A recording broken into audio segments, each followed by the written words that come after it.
Des maths avec Ina et Ruben. Salut les amis! Aujourd'hui Anne-Claire, elle va nous parler de la soustraction. Alors, comment on fait des soustractions de tête et comment on la fait en colonne? Oh! À tout à l'heure! Et oui, on va s'occuper de soustraction aujourd'hui et on commence avec 35 moins 17. Donc, je mets régler de cuisinière, je commence avec mon nombre 35, duquel je veux retirer 17. Et on voit que la première chose très facile à faire, c'est retirer 15. Mais 17, c'est 2 de plus que 15. Donc, qu'est-ce que je peux faire? Je peux décomposer une autre dizaine en 2 et 8.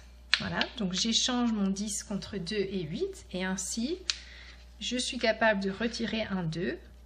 Et ainsi, d'avoir formé le nombre 17 ici. Et il me reste, de mon 35, maintenant, il me reste le nombre 18.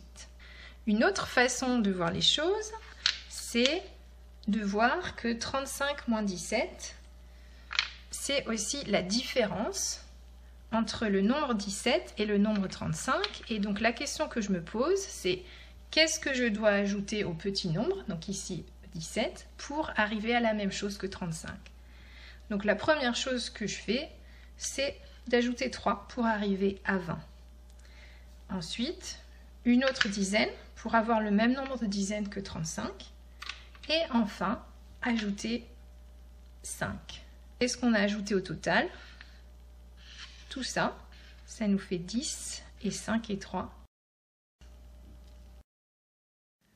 Quand on fait la soustraction mentalement, en partant du plus petit nombre, donc le 17 pour aller au 35, on peut aussi très bien avoir comme image mentale donc la droite graduée, et de même, on va aller du 17 au 20 en ajoutant 3, une dizaine pour aller au 30, et 5 pour aller à 35. Donc 3 plus 10 plus 5, 18. On peut aussi choisir d'abord d'aller au même nombre d'unités que le grand nombre. Donc ici, on veut aller d'une unité 7 à une unité 5. Donc on voit qu'il faut ajouter 3 plus 5, 8. Et après, il suffit de s'occuper des dizaines qui restent. Ici, il en reste une seule. Donc 18 en tout. Regardons maintenant ce qui se passe quand on fait la soustraction en colonne. Donc de même que pour l'addition en colonne, je mets mes dizaines dans la colonne de gauche et mes unités dans la colonne de droite. Et comme ici je fais une soustraction, je veux retirer 7 à 5. Donc on voit que ça n'est pas possible puisque 5 c'est plus petit que 7. Donc que fait-on?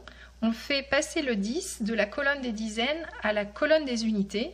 Ce qui fait que maintenant, je peux extraire 7 de 15 unités. Donc ici, on s'imagine vraiment 15 unités. Si je veux retirer 7 de 15, je vois qu'en plus du 5, il va me falloir un 2 de plus. Donc en fait, je vais décomposer mon 10 en 2 et 8. Et je vois ainsi que si je retire 7, il me reste 8.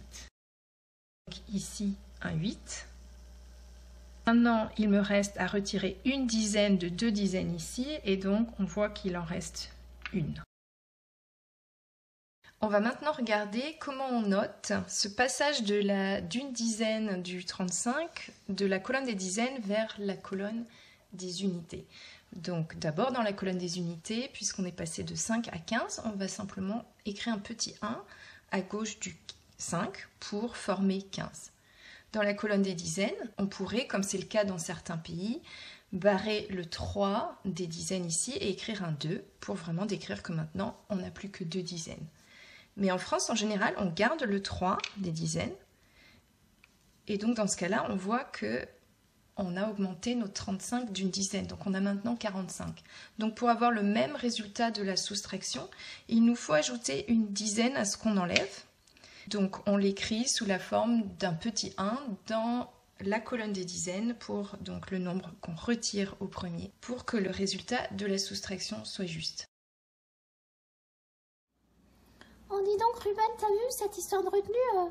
Maintenant j'ai compris aussi, hein, parce que c'est vrai que c'est pas clair. Hein, pourquoi est-ce qu'on mettait un petit 1 en bas comme ça? Ça semblait magique, mais maintenant ça a du sens quoi. Ouais. Moi, ce que j'aime bien, c'est la technique pour compter dans sa tête en partant du petit nombre et puis on cherche qu'on doit ajouter jusqu'à avoir le grand nombre. Parce que c'est plus facile en fait. Bah oui. Hein, à mon avis, ça te rappelle les histoires de biscuits. Ben ouais, comme ça, je suis sûre que si t'as plus de biscuits que moi, je vais pouvoir trouver combien on doit m'en donner en plus pour que ce soit juste, hein. Ben ouais, t'as bien raison, Ruben. Vive la justice et vive l'égalité. Ouais. Les maths avec Ina et Ruben.